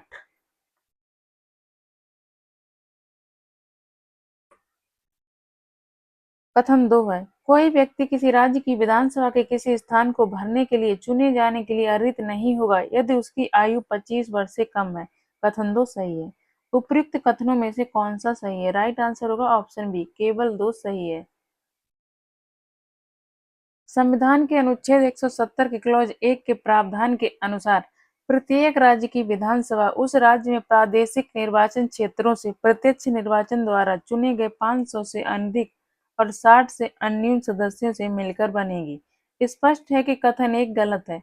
अनुच्छेद 173 के खा के तहत राज्य विधानसभा के किसी स्थान को भरने के लिए चुने जाने हेतु न्यूनतम आयु 25 वर्ष से कम नहीं होनी चाहिए, अतः कथन 2 सही है। क्वेश्चन नंबर 25, भारत के किसी राज्य की विधानसभा में अधिकतम कितने सदस्य हो सकते हैं? Right answer option C, 500। Question number 26, भारतीय संविधान के निम्नलिखित अनुच्छेदों में से कौन राज्य की विधानसभाओं के निर्वाचन का प्रावधान प्रस्तुत करता है? राइट आंसर ऑप्शन ए, अनुच्छेद 170। क्वेश्चन नंबर 27, विधानसभा के सदस्यों के लिए न्यूनतम आयु क्या विहित की गई है? राइट आंसर ऑप्शन बी, 25 वर्ष। क्वेश्चन नंबर 28, राज्य विधानसभा में आंग्ल भारतीय समुदाय के लिए प्रतिनिधित्व का प्रावधान भारत के संविधान के किस अनुच्छेद द्वारा किया गया है? वर्तमान में ये प्रावधान समाप्त कर दिया गया है 104वें संविधान संशोधन के द्वारा। पहले ये अनुच्छेद 333 में था। प्रश्नकाल में भारतीय संविधान के अनुच्छेद 333 के अनुसार यदि किसी राज्य के राज्यपाल की राय है कि उस राज्य की विधानसभा में आंग्ल भारतीय समुदाय का प्रतिनिधित्व आवश्यक है और उसमें उसका प्रतिनिधित्व पर्याप्त नहीं है, तो वह उस विधानसभा में उस समुदाय का एक सदस्य नाम निर्देशित कर सकता था। ये प्रावधान मूल संविधान में अनुच्छेद 334 के तहत केवल 10 वर्षों की अवधि के लिए था, जिसे क्रमिक रूप से संविधान संशोधन द्वारा आगे बढ़ाया जाता रहा। 95वें संविधान संशोधन अधिनियम 2009 द्वारा यह अवधि संविधान के प्रारंभ से 70 वर्ष तक निर्धारित की गई थी। 104वें संविधान संशोधन अधिनियम 2019 द्वारा इसकी अवधि आगे न बढ़ाते हुए इसे निष्प्रभावी कर। क्वेश्चन नंबर 29, किस राज्य विधानसभा की सर्वाधिक संख्या है? राइट आंसर है ऑप्शन डी, उत्तर प्रदेश। भारत के सभी राज्यों में विधानसभा के सदस्यों की सर्वाधिक निर्धारित संख्या उत्तर प्रदेश में 403 है। और यहाँ विधान परिषद सदस्यों की संख्या कितनी है? तो ये 100 हो जाएगी।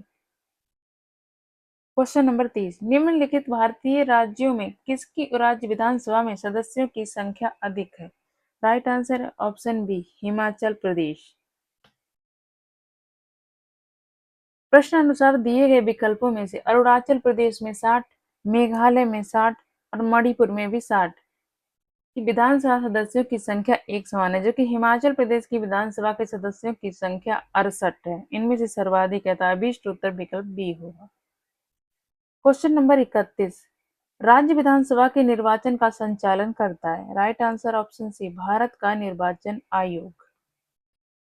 अनुच्छेद 324 के तहत ही राज्य विधानसभाओं के निर्वाचन को संचालित करने की शक्ति भी भारत के निर्वाचन आयोग को ही सौंपी गई है।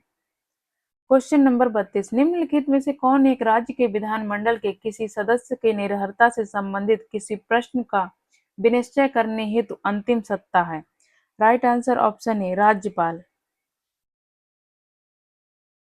अनुच्छेद 192 के अनुसार किसी राज्य के विधानमंडल के किसी सदस्य की निरर्हता से संबंधित किसी प्रश्न का विनिश्चय करने हेतु अंतिम सत्ता राज्यपाल है। हालांकि इस मामले में वह निर्वाचन आयोग की राय के अनुसार कार्य करता है, किंतु यदि 10वीं अनुसूची दल बदल के आधार पर के तहत किसी सदस्य की निरर्हता का प्रश्न उठे तो विधान परिषद के मामले में सभापति एवं विधानसभा के मामले में अध्यक्ष फैसला करेगा। वर्ष 1992 में उच्चतम न्यायालय ने व्यवस्था दी है कि इस संदर्भ में सभापति अध्यक्ष का फैसला न्यायिक समीक्षा की परिधि में आता है। क्वेश्चन नंबर 33, विधानसभा के सदस्यों की निरर्हताओं से संबंधित प्रश्नों पर अंतिम विनिश्चय किसके द्वारा किया जाता है? Right answer option B. Question number 34, यदि किसी राज्य की विधानसभा का अध्यक्ष स्पीकर पद त्यागना चाहे तो उसे अपना त्याग पत्र देना होगा। राइट आंसर ऑप्शन सी, उपाध्यक्ष को। संविधान के अनुच्छेद 179 के ख के अनुसार विधानसभा अध्यक्ष अपना पद विधानसभा उपाध्यक्ष को संबोधित अपने हस्ताक्षर सहित लेख द्वारा त्याग सकेगा तथा उपाध्यक्ष अपना पद अध्यक्ष को संबोधित अपने हस्ताक्षर सहित लेख द्वारा त्याग सकेगा। क्वेश्चन नंबर 35, निम्नलिखित कथनों पर विचार कीजिए। कथन 1 है, विधानसभा का की अध्यक्ष यदि विधानसभा की सदस्य नहीं रहती तो अपना पद रिक्त कर देगी। कथन 1 सही है। कथन 2, जब कि कभी विधानसभा का विघटन किया जाता है तो अध्यक्ष अपने पद को तुरंत रिक्त कर देगा। कथन 2 गलत है, तो राइट आंसर ऑप्शन ए, केवल 1 सही है। दिए गए कथनों में कथन 1 सही है जबकि कथन 2 सही नहीं है। संविधान के अनुच्छेद 179 के खंड का के अनुसार विधानसभा का अध्यक्ष या उपाध्यक्ष के रूप में पद धारण करने वाला सदस्य यदि विधानसभा का सदस्य नहीं रहता तो अपना पद रिक्त कर देगा। कथन 2 सही नहीं, क्योंकि अनुच्छेद 179 के दूसरे परंतु के अनुसार जब कभी भी विधानसभा का विघटन किया जाता है तो विघटन के पश्चात होने वाले पुनः निर्वाचन विधानसभा के प्रथम अधिवेशन के ठीक पहले तक अध्यक्ष अपने पद को रिक्त नहीं करेगा। Question number 36। विधानसभा के विघटन के बाद भी उसका अध्यक्ष पद पर बना रहता है। राइट आंसर ऑप्शन ए, विधानसभा के विघटन के बाद गठित विधानसभा। Question number 37। राज्य की विधानसभाओं के सत्रावसान का आदेश किसके द्वारा दिया जाता है? राइट आंसर ऑप्शन ए, राज्यपाल द्वारा। संविधान के अनुच्छेद 174 के क्लॉज 2 के सब क्लॉज का के तहत राज्य की विधानसभा के सत्रावसान का आदेश राज्यपाल द्वारा समय समय पर दिया जाता है। राज्यपाल अनुच्छेद 174 के क्लॉज 2 के खंड खा के अनुसार समय समय पर विधानसभा का विघटन कर सकेगा। Question number 38। भारत के किसी राज्य की विधानसभा के संदर्भ में निम्नलिखित कथनों पर विचार कीजिए। कथन 1 है, वर्ष के प्रथम सत्र के प्रारंभ में राज्यपाल सदन के सदस्यों के लिए रूढ़िगत संबोधन करता है। कथन 1 सही है। कथन 2, जब किसी विशिष्ट विषय पर राज्य विधानमंडल के पास कोई नियम नहीं होता तो उस विषय पर वह लोकसभा के नियम का पालन करता है। कथन 2 सही है। उपयुक्त में से कौन सा कथन सही है? राइट आंसर ऑप्शन सी, 1 और 2 दोनों।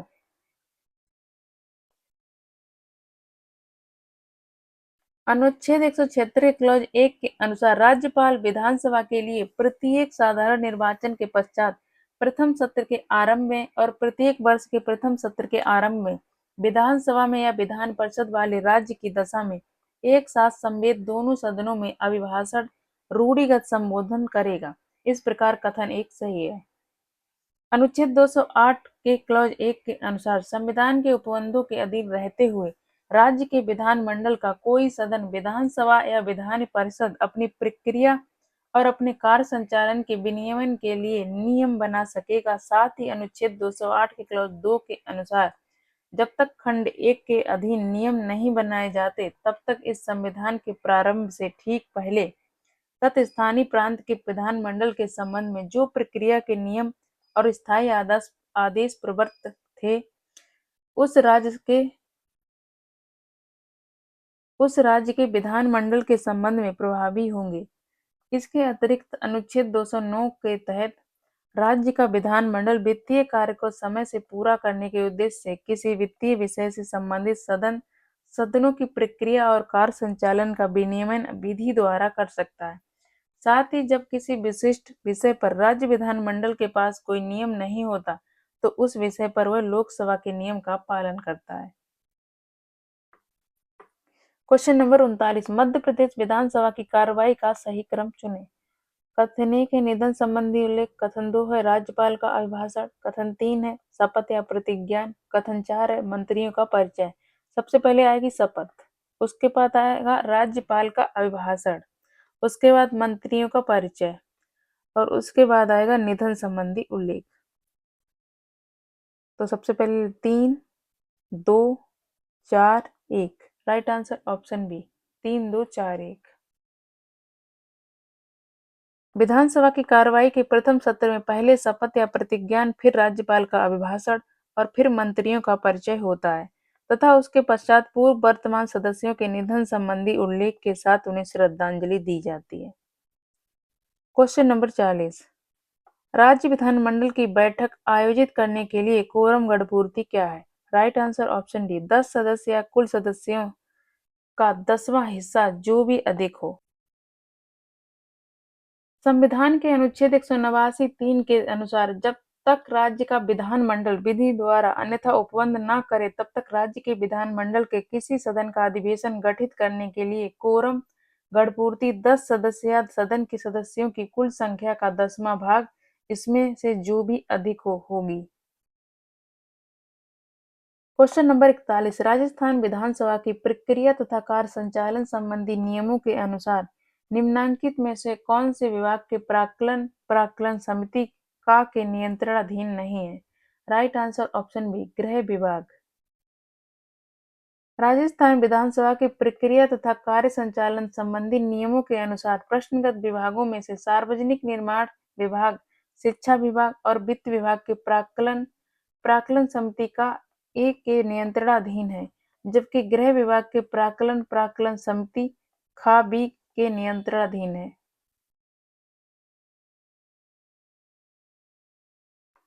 क्वेश्चन नंबर 42 राज्य विधानसभा निम्नलिखित में से किनके निर्वाचन में भाग लेती है? कथन 1 भारत के राष्ट्रपति के, कथन 1 सही है। कथन 2 भारत के उपराष्ट्रपति, कथन 2,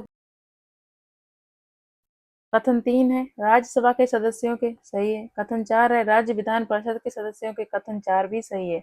आंसर होगा 1, 3, 4। राइट आंसर है ऑप्शन बी। राज्य विधानसभा भारत के राष्ट्रपति अनुच्छेद 54 खा राज्यसभा के सदस्यों अनुच्छेद 80 के 4 तथा राज्य विधान परिषद के सदस्यों अनुच्छेद 171 के 3 के घा के निर्वाचन में भाग लेती है।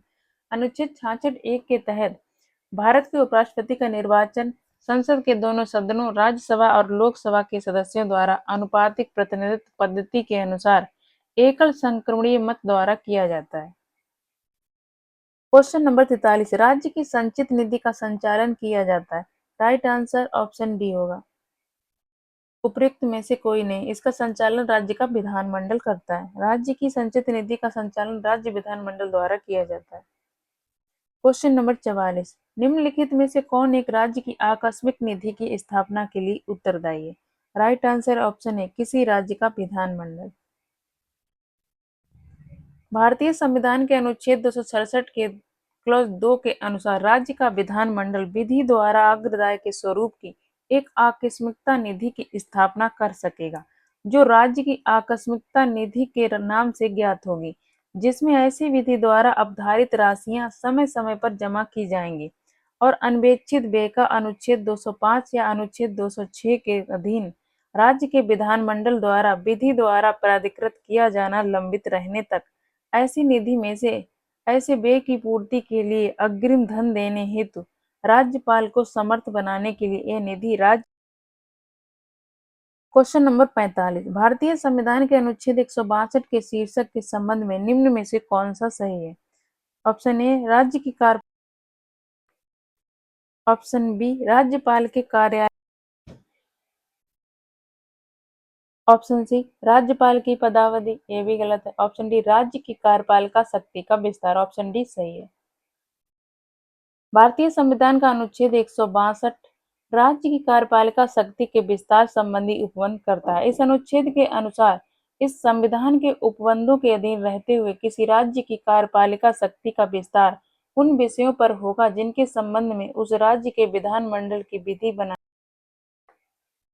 क्वेश्चन नंबर 46 धन विधेयक के अतिरिक्त एक विधेयक जो विधानसभा ने प्रथम बार पारित कर दिया हो विधान परिषद में कितने माह तक रह सकता है? राइट आंसर ऑप्शन सी 3 माह से अधिक तक नहीं। भारतीय संविधान के अनुच्छेद 197 के तहत धन विधेयकों से भिन्न विधेयकों के बारे में विधान परिषद की शक्तियों पर निर्बंधन का प्रावधान है। अनुच्छेद 197 के 1 के खा के अनुसार धन विधेयक के अतिरिक्त एक विधेयक जिसे विधानसभा ने प्रथम बार पारित कर दिया हो विधान परिषद के समक्ष विधेयक रखे जाने की तारीख से 3 माह से अधिक तक नहीं रोका। क्वेश्चन नंबर 47 विधान परिषद किसी साधारण विधेयक को निम्नलिखित में से किस अवधि तक रोक सकती है? राइट आंसर है ऑप्शन बी 4 माह। पहले 3 माह रोक सकती है, अगर पुनः पारित करके भेज दिया जाए तो फिर 1 माह रोक सकती है, तो ऐसे टोटल हो गया 4 माह। संविधान के अनुच्छेद 197 के तहत धन विधेयक से भिन्न विधेयक साधारण विधेयक को विधान परिषद प्रथम बार 3 माह तथा विधानसभा द्वारा पुनः पारित किए जाने पर 1 माह तक, इस प्रकार कुल 4 माह तक ही रोक सकती है। धन विधेयकों को विधान परिषदों को 14 दिन की अवधि के भीतर लौटाना होता है। क्वेश्चन नंबर 48 राज्य में धन विधेयक मनी बिल प्रस्तुत किया जा सकता है। राइट आंसर ऑप्शन राज्य में धन विधेयक मनी बिल केवल विधानसभा में प्रस्तुत किया जा सकता है। संविधान के अनुच्छेद 198 के क्लॉज 1 के अनुसार धन विधेयक विधान परिषद में पुनः स्थापित नहीं किया जाएगा। क्वेश्चन नंबर 49 यदि बजट विधानसभा में पुनः स्थापित होने के पूर्व खुल जाए तो क्या होगा? राइट आंसर ऑप्शन सी उपयुक्त सभी। ऑप्शन ए मंत्रिपरिषद को त्यागपत्र देना होगा, सही है। ऑप्शन बी मुख्यमंत्री को त्यागपत्र देना होगा, ऑप्शन बी सही है। ऑप्शन सी वित्त मंत्री को त्यागपत्र देना होगा, तीनों सही है। राज्य के बजट को तैयार करने का कार्य वित्त मंत्री और संबंधित मंत्रालय के अधिकारी करते हैं। मंत्री अपने पद पर नियुक्त होने से पूर्व पद एवं गोपनीयता की शपथ लेता है। यदि बजट विधानमंडल में प्रस्तुत करने से पूर्व खुल जाए तो गोपनीयता का उल्लंघन होने के कारण वित्त मंत्री को व्यक्तिगत जिम्मेदारी लेते हुए पद से त्यागपत्र दे देना होगा। क्वेश्चन नंबर 50, राज्य विधानसभा में कोई भी धन विधेयक पूरा स्थापित नहीं किया जा सकता बगैर। राइट आंसर होगा ऑप्शन बी, राज्य के राज्यपाल की संस्तुति के बिना। संविधान के अनुच्छेद 207 के क्लॉज 1 के अनुसार 199 के खंड 1 के उपखंड का से लेकर 4 तक के प्रावधानों वाला कोई भी विधेयक अर्थात धन विधेयक राज्य विधानसभा में बगैर संबंधित राज्य के राज्यपाल की संस्तुति के पूरा स्थापित नहीं किया जा सकता। क्वेश्चन नंबर 51, भारत के संविधान के किस अनुच्छेद के अनुसार राज्य के राज्यपाल के द्वारा मुख्यमंत्री को नियुक्त किया जाता है? राइट आंसर ऑप्शन बी, अनुच्छेद 164 के द्वारा। भारतीय संविधान के अनुच्छेद 164 के क्लॉज 1 के अनुसार मुख्यमंत्री की नियुक्ति राज्यपाल करेगा और अन्य मंत्रियों की नियुक्ति राज्यपाल मुख्यमंत्री। क्वेश्चन नंबर 52, किसी राज्य के मुख्यमंत्री से संबंधित निम्नलिखित कथनों में से कौन सा एक सही नहीं है? कथन 1 है, मुख्यमंत्री राज्यपाल द्वारा नियुक्त किया जाता है, ये सही है आर्टिकल 164 के अनुसार। ऑप्शन बी है, सामान्यतः मुख्यमंत्री मंत्रिपरिषद की बैठकों की अध्यक्षता करता है, ऑप्शन बी सही है। ऑप्शन सी, राज्यपाल मुख्यमंत्री की सलाह पर अपने समस्त कृत्यों का प्रयोग करते हैं, कथन ऑप्शन सी गलत है। ऑप्शन डी, मंत्रियों की नियुक्ति राज्यपाल मुख्यमंत्री की सलाह पर करते हैं। संविधान के अनुच्छेद 163 के क्लॉज 1 के अनुसार जिन बातों में संविधान द्वारा या इसके अधीन राज्यपाल से अपेक्षित है कि वह अपने कृत्यों या उनमें से किसी को अपने विवेकानुसार करे, उन बातों को छोड़कर राज्यपाल को अपने कृत्यों का प्रयोग करने में सहायता और सलाह देने के लिए एक मंत्रिपरिषद होगी, जिसका प्रधान मुख्यमंत्री होगा। स्पष्टतः राज्यपाल अपने विवेकाधीन कृत्यों का प्रयोग मुख्यमंत्री की सलाह के बगैर कर सकता है। क्वेश्चन नंबर 53, राज्यों में मुख्यमंत्री सहित मंत्रिपरिषद में मंत्रियों की न्यूनतम संख्या क्या हो सकती है? Right answer option B 12।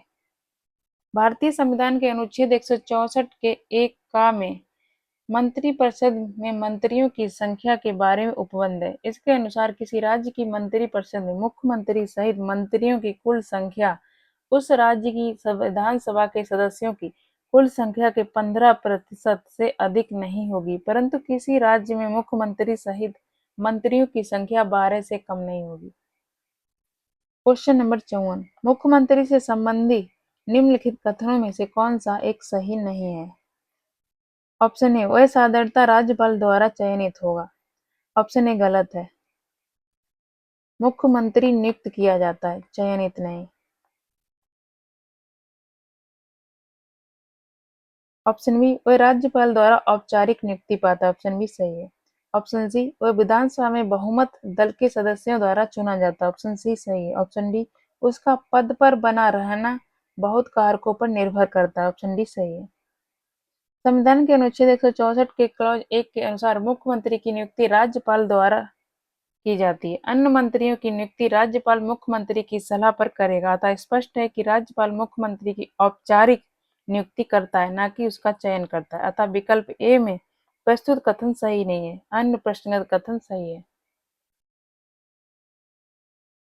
Question number 55, बिना विधानसभा का सदस्य निर्वाचित हुए कोई मंत्री किस समय तक अपने पद पर बना रह सकता है? राइट आंसर, संविधान के अनुच्छेद 164 के क्लॉज 4 में प्रावधानित है कि कोई मंत्री जो निरंतर 6 माह की किसी अवधि तक राज्य के विधानमंडल का सदस्य नहीं है, उस अवधि की समाप्ति पर मंत्री नहीं रहेगा, अतः राज्य मंत्रिपरिषद का सदस्य बिना राज्य विधानमंडल का सदस्य बने 6 माह तक अपने पद पर रह सकता है, और यदि वह 6 माह के अंदर विधानमंडल का सदस्य नहीं बन पाता तो उसे त्याग पत्र देना पड़ेगा। क्वेश्चन नंबर 56, निम्नलिखित कथनों पर विचार कीजिए। कथन 1 है, भारत के संविधान के अनुसार कोई भी ऐसा व्यक्ति जो मतदान के लिए योग्य है किसी राज्य में 6 माह के लिए मंत्री बनाया जा सकता है, तब भी जबकि वह उस राज्य के विधानमंडल का सदस्य नहीं है, कथन गलत है। कथन 2, लोक प्रतिनिधित्व अधिनियम 1951 के अनुसार कोई भी ऐसा व्यक्ति जो दांडिक अपराध के अंतर्गत दोषी पाया गया है और जिसे 5 वर्ष के लिए कारावास का दंड दिया गया है, चुनाव लड़ने के लिए स्थायी तौर पर निरस्त हो जाता है, भले ही वह कारावास से मुक्त हो चुका है। कथन 2 भी गलत है। उपर्युक्त कथनों में से कौन सा सही है? राइट आंसर ऑप्शन डी, ना तो 1 और ना ही 2।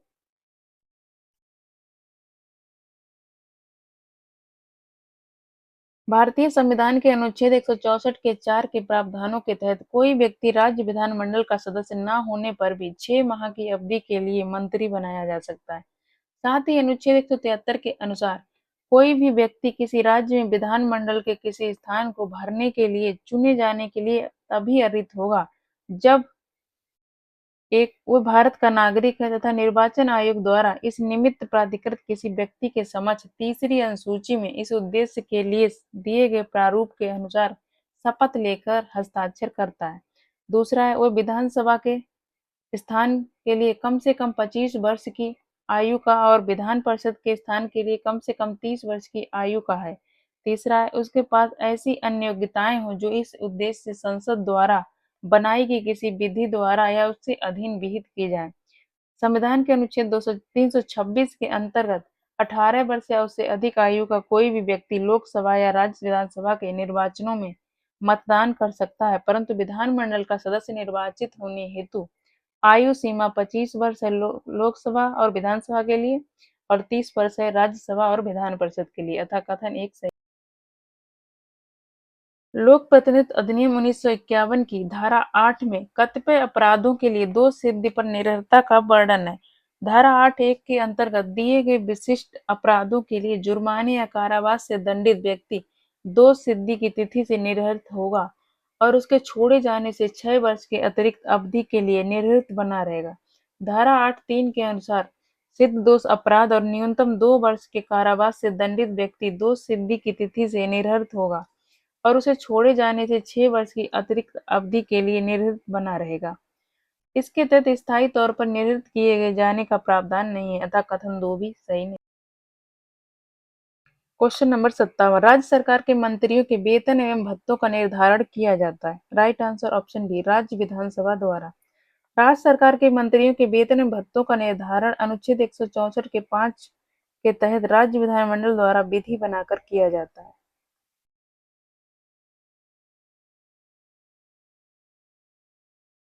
क्वेश्चन नंबर 58, निम्न में से मुख्यमंत्री के संवैधानिक कर्तव्यों का दिए गए कूट की सहायता से चयन कीजिए। कथन 1 है, मुख्यमंत्री राज्य के कार्यों के प्रशासन संबंधी विनिश्चय राज्यपाल के संसूचित करता है। कथन 1 सही है। कथन 2 है, मुख्यमंत्री विधान विषयक प्रस्तावनाओं के बारे में राज्यपाल को संसूचित करता है। कथन 2 सही है। कथन 3, मुख्यमंत्री राष्ट्रीय विकास परिषद की बैठकों में भाग लेता है। कथन 3 गलत है। कथन 4, मुख्यमंत्री किसी विषय को जिस पर किसी मंत्री ने विनिश्चय कर लिया है किंतु मंत्रिपरिषद ने विचार नहीं किया है, राज्यपाल द्वारा अपेक्षा किए जाने पर परिषद के समक्ष रखवाता है। कथन 4 सही है। आंसर होगा 1, 2, 4। राइट आंसर ऑप्शन डी, 1, 2 और 4। संविधान के अनुच्छेद 167 में उल्लिखित है कि मुख्यमंत्री का कर्तव्य होगा कि वह राज्य के कार्यों के प्रशासन संबंधी और विधान विषयक प्रस्तावनाओं संबंधी मंत्रिपरिषद के सभी विनिश्चय राज्यपाल को संसूचित करें। राज्य के कार्यों के प्रशासन संबंधी और विधान विषयक प्रस्तावनाओं संबंधी जो जानकारी राज्यपाल मांगे वह दे तथा किसी विषय को जिस पर किसी मंत्री ने विनिश्चय कर दिया है किंतु मंत्रिपरिषद ने विचार नहीं किया है, राज्यपाल द्वारा अपेक्षा किए जाने पर मंत्रिपरिषद के समक्ष विचार के लिए रखे। मुख्यमंत्री का राष्ट्रीय विकास परिषद की बैठक में भाग लेना संवैधानिक कर्तव्य न होकर प्रशासनिक कर्तव्य है। क्वेश्चन नंबर 59, संविधान का कौन सा अनुच्छेद मुख्यमंत्री के दायित्वों को परिभाषित करता है? राइट आंसर ऑप्शन डी, अनुच्छेद 167। क्वेश्चन नंबर 60, जम्मू एवं कश्मीर के मुख्यमंत्री की कार्य अवधि क्या होती है? राइट आंसर, जम्मू एवं कश्मीर राज्य की विधानसभाओं का कार्यकाल 6 वर्ष होता था और विधानसभा में बहुमत दल का नेता ही मुख्यमंत्री बनता है और वह तब तक पद पर रहता है जब तक उसे विधानसभा में बहुमत का समर्थन प्राप्त रहता है। अतः मुख्यमंत्री का कार्यकाल निश्चित नहीं होता, परंतु इसे सामान्यतः विधानसभा के कार्यकाल तक माना जा सकता है। ज्ञातव्य है कि जम्मू एवं कश्मीर पुनर्गठन अधिनियम 2019 के अनुसार वर्तमान में जम्मू एवं कश्मीर संघ राज्य क्षेत्र की विधानसभा का कार्यकाल 5 वर्ष प्रावधानित है। क्वेश्चन नंबर 61, भारत के किस राज्य में सर्वप्रथम महिला मुख्यमंत्री हुई थी? राइट आंसर है ऑप्शन ए उत्तर प्रदेश, और ये थी सुचेता कृपलानी। सुचेता कृपलानी भारत के किसी भी राज्य की मुख्यमंत्री बनने वाली पहली महिला थीं। वे 1963 में उत्तर प्रदेश राज्य की चौथी मुख्यमंत्री बनी थी। क्वेश्चन नंबर 62, भारत की पहली महिला मुख्यमंत्री बनी थी? Right answer option B Sucheta Kripalani. Question number 63, निम्नलिखित कथनों पर विचार कीजिए। कथन 1 है, किसी राज्य में मुख्य सचिव को उस राज्य के राज्यपाल द्वारा नियुक्त किया जाता है। कथन 1 सही है। कथन 2, राज्य में मुख्य सचिव का नियत कार्यकाल होता है, और कथन 2 गलत है। उपयुक्त कथनों में से कौन सा सही है? राइट आंसर है ऑप्शन ए। राज्य के मुख्य सचिव की नियुक्ति उस राज्य के राज्यपाल द्वारा की जाती है। सामान्यतः उसकी नियुक्ति प्रशासनिक पदों पर कार्य के विशद अनुभव एवं प्रशासनिक प्रतिष्ठा एवं वरीयता आदि के आधार पर की जाती है। मुख्य सचिव का कार्यकाल निश्चित नहीं है।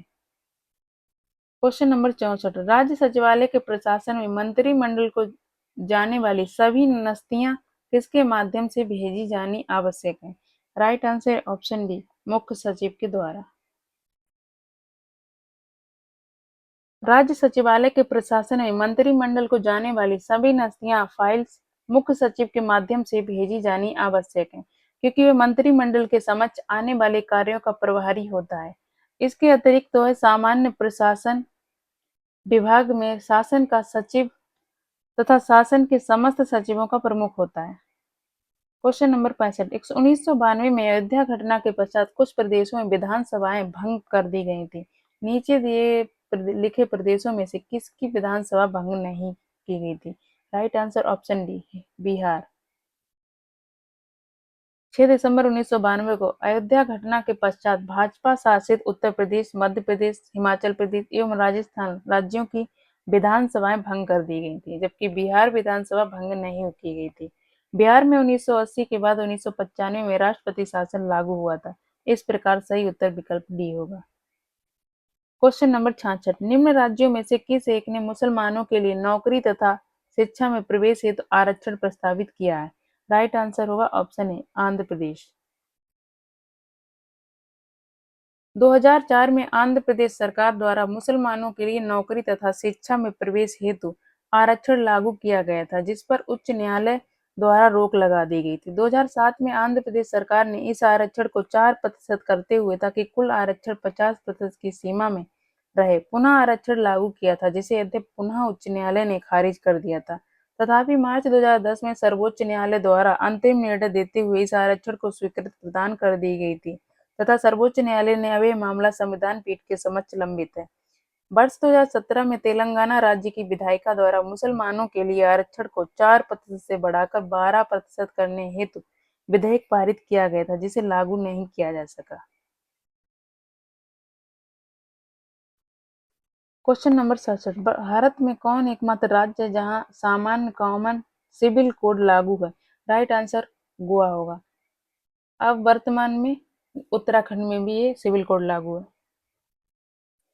गोवा भारत का एकमात्र ऐसा राज्य है जहां सामान्य civil code common civil code लागू है। वस्तुतः यहाँ सभी नागरिकों के लिए 19वीं शताब्दी से ही पुर्तगीज सिविल कोड लागू चला रहा है, जिसे परिवर्तित नहीं किया गया है। इसी के साथ क्लास का एंड करते हैं। अगर आपको क्लास पसंद आई हो तो लाइक एंड शेयर कर देना, चैनल को सब्सक्राइब कर लेना। मिलते हैं नेक्स्ट क्लास में। क्लास से जुड़ने के लिए थैंक यू सो मच।